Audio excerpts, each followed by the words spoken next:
say it's clear? Yeah, or is it secure for Where are venues the to come in? kids? How you guys doing? Are you, what's your name? Nathan? My name's Jay. See, you've got some blood on you. Is that from you? From her. From her. Who did this? This is 22-year-old Nathaniel Schimmel. What the officers are unaware of is that he just did something that would change the lives of him and his family forever. How'd you get the blood on your shirt, do you know? How's you guys' relationship? Pretty good? We get fight. Yeah. As the squad cleared the crime scene, they would find Nathaniel's mother, Michelle, face down in the dirt, surrounded by a pool of blood, with a knife wedged onto her back. So basically, long story short, you heard her scream and you took your headphones off. You came from the back patio inside the house. You saw the front door open. You went out through the front and you saw her laying on the ground.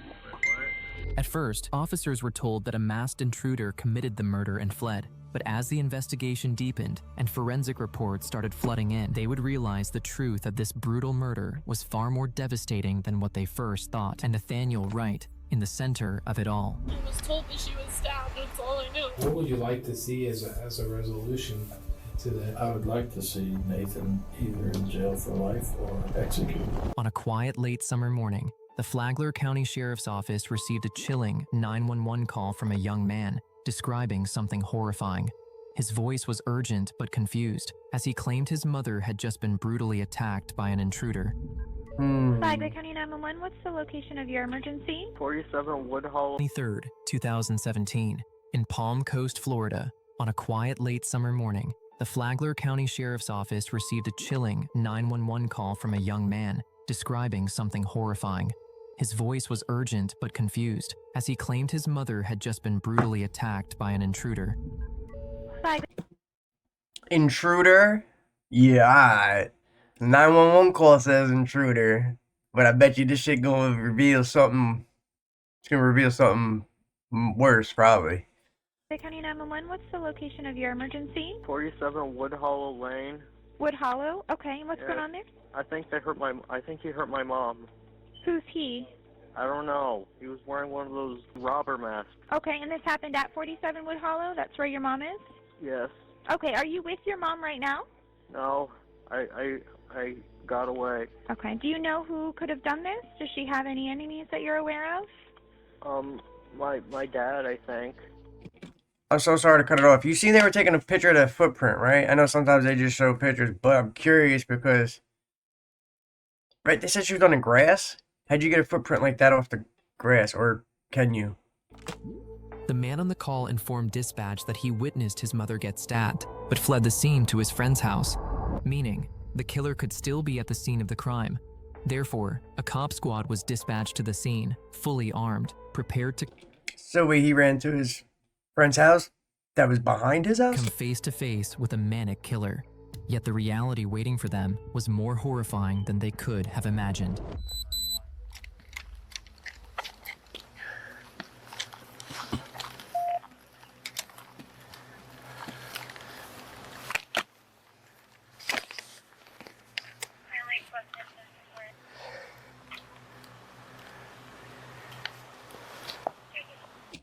I'm sorry, I want to know what type of questions would you guys be asking?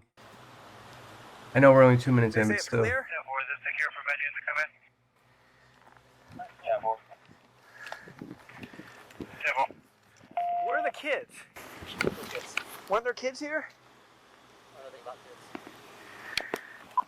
210 Flagler. I don't think they got kids. Bravo 210.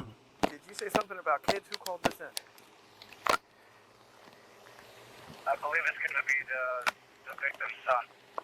We still have him landline. He's at the house down the street.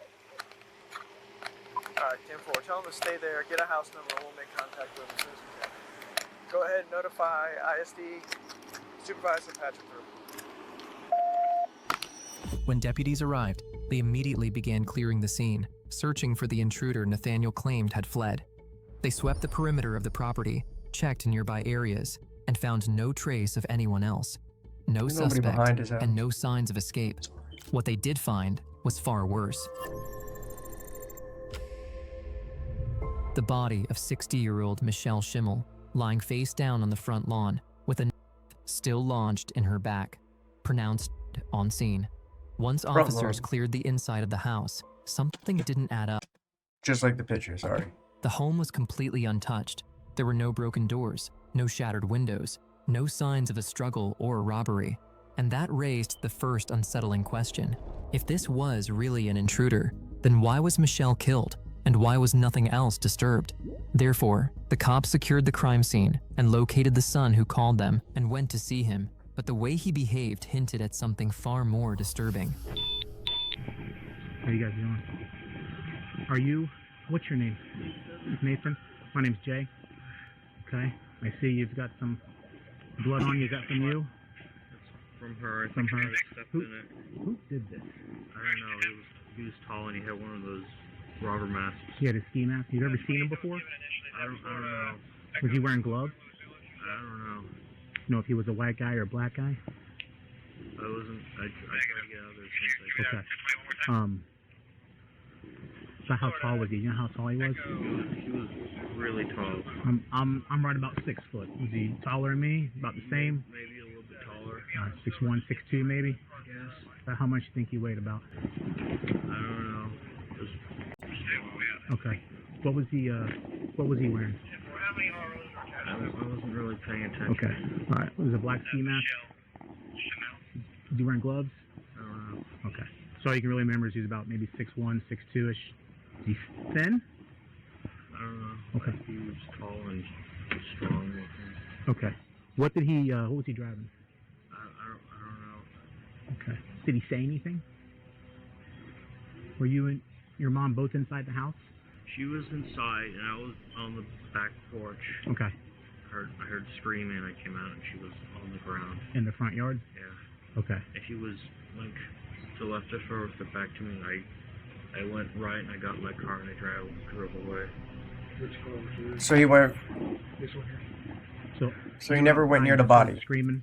I was out in the back porch and I heard screaming and I came out. Okay. And then when you came out to the front, you just saw this person running away. She was, yeah. And getting into a car. I don't know. Okay. The man identified himself as 22-year-old Nathaniel Schimmel, the victim's son. And from the get-go, something seemed off to the cops. Nearly every question they asked was met with the same response: I don't know. He also appeared far too calm for someone who claimed to have just witnessed his mother being murdered. But that wasn't all. Who does she live with? Me, my sister, kicked my dad out. They're divorced. When did she do that? They've been divorced for a while, but she recently kicked him out a couple of weeks ago. A couple of weeks ago? Okay. And this is your dad or your stepdad? My dad. Your dad? Okay. He's an alcoholic. Where does he live at? I don't know. Okay. You ever been there before? We've like gone past it. Okay. What's his name? Martin. His real name's Gilbert. Gilbert. What's his last name? Schimmel. Same as ours. Okay. All right. So let's take a look at you real quick, just because you got some blood on your shirt. Okay. We'll make sure that you're not hurt or anything like that. Okay. How'd he get blood on him? Nathaniel had blood on the collar and the chest part of his shirt, which the cops noticed immediately, as Nathaniel told them that when he saw his mom getting attacked, he ran away and didn't approach, meaning he shouldn't have blood on him. Nathaniel also brought up his dad when asked who he lives with, conveniently mentioning that his mother kicked him out for being an alcoholic. And this is the narrative Nathaniel would stick to for now. Once he got checked and medics confirmed he had no injuries, the cop continued questioning Nathaniel, where his story changed again. Are you injured anywhere? Lift your shirt off so make sure. Okay. Oh, you got some right here under your shirt. What? Yeah, go and put your probably. Did you go like this? Yeah. Yeah. Let me see your hands real quick. I got some of it off in the sink. Okay, you washed some of it off already? Okay. When you came outside, you said you saw this person he was running and getting into... back to me and he went that way. How far in front of you was he? Kind of a little ways past her. Okay. And then, how far was he from you? To that truck, I think. Okay. Did you get in a vehicle or did you leave on foot? I don't know. No? I got out as soon as I could. And you immediately got in your car and you left? Did you kneel down by your mom or anything, or did you just get out of there? I looked to see if she was okay, but... That's it? Did she say anything, or...? No? Okay. That makes sense. Can you see your fingers real quick, Kim? You already washed your hands, huh? Okay. I'm gonna have to. You wait out here while I go get my pad. I want to write a couple things down, okay? All right. The story wasn't adding up. What Nathaniel told the 911 dispatcher was completely different from what he was saying now, and neither version made sense. If his first story were true, that he fled the house after seeing his mother being attacked, then there would be no reason for any blood to be on him. And if his second story were true, that he approached his mother during the attack, then he would almost certainly have been injured himself and would have a better description of the attacker. So since Nathaniel claimed he didn't see anything, the other cops shifted their focus on the next door neighbors, and what they revealed painted an even darker picture of this case. Sorry. Oh, that's fine. So nobody heard nothing over here? No. Something wrong over there? We had Wow. a situation. Can't really talk about it right now. Okay, I figured. That's why I didn't come over. Yeah. Do you know the people next I door do. or across? I do, Okay. Martin and Michelle. Is it just a female and a male? And then they have two children. Two children. Okay. Did you see them there today? I really didn't notice. I was working in the backyard, Okay. so I didn't notice whose cars were there. Do they usually argue at all, or? Not that I know of. Okay. They're a nice couple. To go. Yo, mental health is serious. Just, But yo, I'm the only one getting confused, or like, is it just that easy to see that bro is lying? Right? So she's probably about 18. The son's probably about 26. 26. Okay. 27. All right. And then them two have kids together? Is that what it is? Yeah. Okay. Yeah. None of the neighbors saw anyone suspicious fleeing the Schimmel's property, like Nathaniel claimed. It would have been hard to miss a suspicious man in a ski mask running away. So, But wait, I'm so sorry. Yeah, it would have been hard to miss him, right? But if the mother was, unalived on the front lawn, wouldn't it have been hard to see as well? one thing was becoming blatantly clear to the detectives. Nathaniel was lying, which shifted all the focus down to Nathaniel. But the cops didn't want to make it obvious, so they began with subtle questions, and the story was becoming clearer than ever. How'd you get the blood on your shirt, you know? It might have accidentally gotten on my shirt when I was looking at her. I don't know. She was on the ground, though? You said you were nowhere near her, though. Did she say anything to you when you were talking to her? Were you trying to talk to her? Okay. She didn't answer any questions? No? Listen, you can't fix stupid. Your sister wasn't. How old is your sister? She's 19. Okay. Does she live there too? All right. When does she get off work and is she due home? 'Cause work now? It's about 8. Yeah. She threw him out of the house a couple weeks ago. Has he made threats or anything, or? I don't know. No. I haven't really talked to him. Would your mom have told you? I don't know. No. You know, what does your dad drive? A gray truck. A gray truck? Do you know what kind? Other than showing absolutely no emotion at the fact his mother was just murdered, Nathaniel once again brought up the strained relationship between his mom and dad, making the cop question whether there was an ulterior motive behind it. Okay. Did you get along well with your dad, or did you get along better with your mom? My mom. Your mom? Okay. So he was staying with you and your mom and your sister, right? Okay. I kept You trying to throw dad under the bus? I didn't trust him. Okay. So a couple weeks ago, she threw him out, or he left on his own? She kicked him out. Okay. The detective decided to shift his approach, moving to a standard interview technique designed to test consistency. He began asking Nathaniel a series of simple, clear questions about the attack, details that would be easy to remember if his story were true, straight if it was made up. You're on the back patio, correct? With a screen, is it screened in, or is it a sliding glass door, or is it a door? Sliding glass door. Is there a screen attached with it also? So it's just a sliding glass door without a screen. Okay, was that screen door open or shut? It was open. All the way? I don't know. I think I opened it all the way. Okay, so it was, you were in the back. What was your mom was inside the house? Was she cleaning or just watching TV? I was on my computer. Okay. Was she arguing with anybody that you know of, or just quiet? I had my headphones on. You had your headphones on? Okay. So, listen to music? Well, I was watching the show, yeah. You have a TV on your back patio, or no? Okay. See? So you're watching a show. You had your headphones on. Okay. Was it loud, or is it just medium? Kind of loud. All right. So you're out in the back, and you hear your mom. Was she screaming from inside the house or outside the house? Oh, I'm sorry. He said he went and got. You heard her screaming. What was she saying? Do you remember? Okay. Was she yelling no or stop or anything or? Okay. So basically, long story short, you heard her screaming. You took your headphones off. You came from the back patio, inside the house, through the back. You saw the front door open. You went out through the front and you saw her laying on the ground. When you came inside, she wasn't inside though, was she? No, she was out in the front. Okay. And that's when you came out and you saw who you think might be your dad leaving. Okay. Was he running or walking? Okay. If this is your house, if you come out of your house, which way did he go? He went to the left? Okay. And how did you get from there to over here? You went the short way?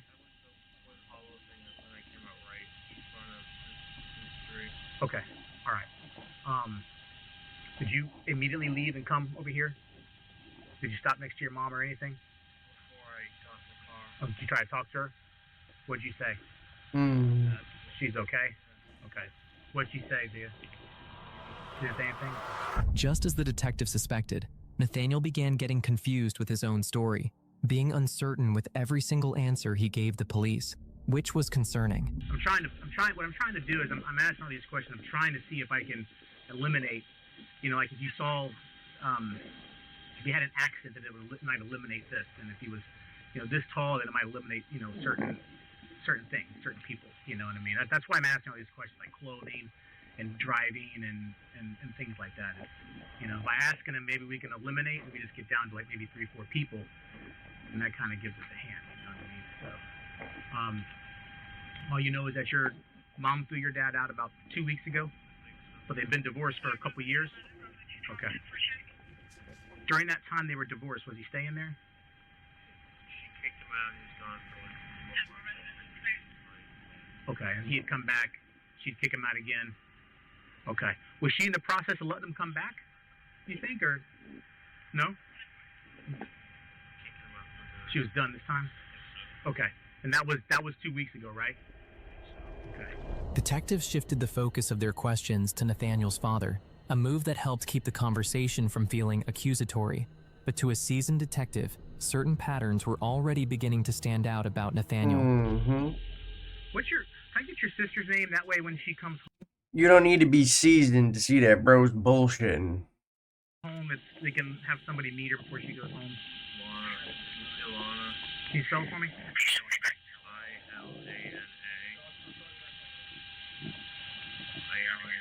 I-L-A-N-A, same last name? Yeah. Schimmel?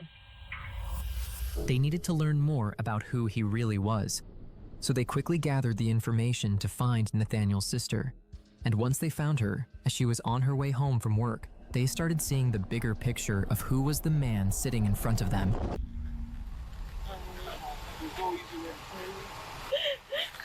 I'm like her brother, Bob. Okay, I'm Detective Annie Conrad, okay? I'm gonna be sticking by you kind of probably tonight quite a bit. Do you know what's going on? I have no idea. I was so sad. And I was told that she was stabbed. That's all I know. Who does she live with? Myself and my brother. My brother, he's 22, he keep the job and stuff. He's basically mildly autistic, which would Alright, real quick while we can't hear what they're saying. Anyway, earlier I said you can't fix stupid. Bro's stupid because he's stupid. He's not stupid because he's autistic. Alright? I have nothing against you know, anybody with autism. I have 2 nephews that are autistic. Yeah, they have their little outbursts here and there, but other than that, you know, those kids are so smart, and whenever they get into something, like, they're laser focused. If anything, autism, I can probably make you smarter, right? There are a lot of geniuses there, right, that are autistic. I'm just saying, he's stupid because he's stupid. I wasn't saying anything against anybody autistic. ADD, lots of things. It's very difficult to live with. I woke up this morning. I need to be watching Interrogation. I was getting ready. My brother left with his friend Christian for the day. My uncle Greg came over. He was helping us about some of the floor, and he was still there when I left for work. And I've been gone since then. Okay. What time did you leave? 11:15. Nathaniel's sister revealed more about the dynamic at home, and interestingly mentioned how Nathaniel was very difficult to live with. And despite this being a seemingly insignificant comment, it would help confirm something bigger later on. Next day, investigators sat down and began reconstructing the full picture of what happened the day of Nichelle's murder, as forensic reports came in, and they revealed something frightening. Despite Michelle being found face down in the grass with a knife lodged into her back, her cause of death was repeated stabs to the throat. That detail changed how investigators viewed the scene. If Michelle had been killed by repeated stabs to the throat, then the blood evidence had to reflect that. And it did. The blood on Nathaniel's shirt was concentrated high on his collar, and because he was slightly taller than Michelle, that placement aligned with the height of her throat wounds, quietly revealing what had really happened in those final moments. Yet there was one more question detectives didn't have the answer to. Why did he do it? Then, without warning, the department received a call from Michelle's brother. He said there was something investigators needed to know about Nathaniel, something he'd been holding on to. Unknowingly, the upcoming interview with Michelle's brother would blow the case wide open. All right, and can you tell me what you believe you're here for? Well, you're investigating the murder of my sister. Okay. What was your what's your relationship with Nathan? And just for the record, we're talking about Nathaniel Schimmel. Yes. Okay. What was your relationship with Nathaniel Schimmel? Well, we were family, but I didn't really see them that often. Mm-hmm. You know, we'd be together for the Thanksgiving and Christmas and holidays, and sometimes, occasionally, you know, family stuff. Have some kind of visits or something. Okay. Before you came in, you knew you were going to be interviewed today? Well, Alana had asked me if I would be available after our previous appointment. Okay. Yeah. Has anybody talked to you about, you know, what you're going to say when you come in here or anything like that? No. Okay. All right. So, when was the last time you had maybe a meaningful conversation with Nathan? A meaningful conversation? It was hard to have a meaningful conversation with him because he didn't want to talk. You know, you would say something to him and he would just kind of go grunt, and because last time I saw him inside the house, he was sitting there on his phone looking at anime or some crap, wasting his time. And what I would usually ask him about is, you know, are you looking for a job or something like that? Sure. But no real meaningful conversation, I would say. Was that maybe a point of contention? Is him getting a job? Oh, with my sister, it absolutely was. Okay. She was nearing the end of her rope with him. I don't know if it was that day, but at sometime in that time period, she went home and told Nathan, no, she told me this later. She went home and said to Nathan, get ready, I'm taking you over to the employment place. And then she went into the bathroom to get herself cleaned up and get ready to go. And when she came out, he was gone. Bro did the So dash. that really upset the hell out of her, and I believe that's when she moved his bed out onto the patio. This is what she's relayed to me.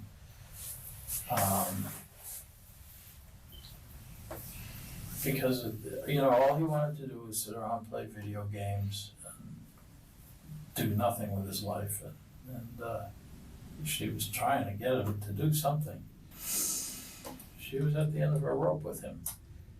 And she Looks texted me, and probably here. I told her, she said, now what do I do? I said, well, maybe you could just restrict his access to the house now, so he can't get in the house. Make it uncomfortable for him. That's smart, actually. Make him walk to the gas station to use the bathroom and wash up like a homeless person. Get a feel for what it would be like to be uncomfortable and not have. Parents take notes, man. That's smart, bro. This easy life that you're giving him, Right. And that was the day that it happened. Michelle's brother was revealing a lot about who Nathaniel was, but there was one final question the detective wanted answered, and it provided detectives exactly with what they needed. If you had to, if you were in my spot and you're trying to figure out a reason for everything, a reason, or not maybe a justified reason. I'm not saying a justified reason. I'm just saying a reason. What do you think that you would conclude with? I would just say that he didn't want to do a damn thing, and got pissed off that my sister was threatening to throw him out of the house because of this. And I don't know, he just didn't want to end up out on the street, or didn't want to do what he should be doing. And look, everybody, even with family, be mindful. Everybody thinks they know somebody, right? Until they see him really snap. So you really don't know what somebody's capable, how well you know them or not, especially if you've never seen them snap before and you don't know how bad it is. Just, be mindful. What would you like to see as a resolution to this? Prison. I would like to see Nathan either in jail for life or Okay. Yeah, I see that. executed. Ooh. Hey, I'm not mad at him. Had enough ammunition for the real confrontation, and it didn't take long for Nathaniel to crack.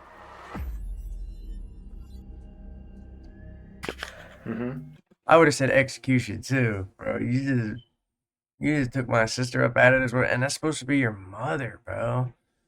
I know people snap, be mindful, but still, damn. There was a knife on the couch. I panicked. I just reached for it. She, You just panicked. You panicked because she was gonna kick you out. Yeah, I didn't want to be homeless. Okay. What do you think? Okay. And you guys were standing in the kitchen? Yeah. And did she do something to make it worse? What happened? She was just yelling at me. She grabbed me, and I panicked. Did she grab? Did she grab you? She just grabbed my arm, just out of just trying to talk to me. I panicked. Okay. Pissed off, and he was in that fight or flight mode. He was scared, thinking he was gonna be homeless. And then what? It just happened. Where did you cut her? Put a cat in a corner. The thing. Okay. And how did the knife end up in her back? I put it there so if I can do it, I didn't need to. I don't hate her. You don't hate her. No. That makes it look even worse. I didn't need to. Deserve it. With the forensic evidence, witness statements, and Nathaniel's own confession, detectives had enough to move forward. Nathaniel Schimmel was charged with first-degree murder for the killing of his mother, Michelle Schimmel. He was later convicted and sentenced to life in prison without the possibility of parole.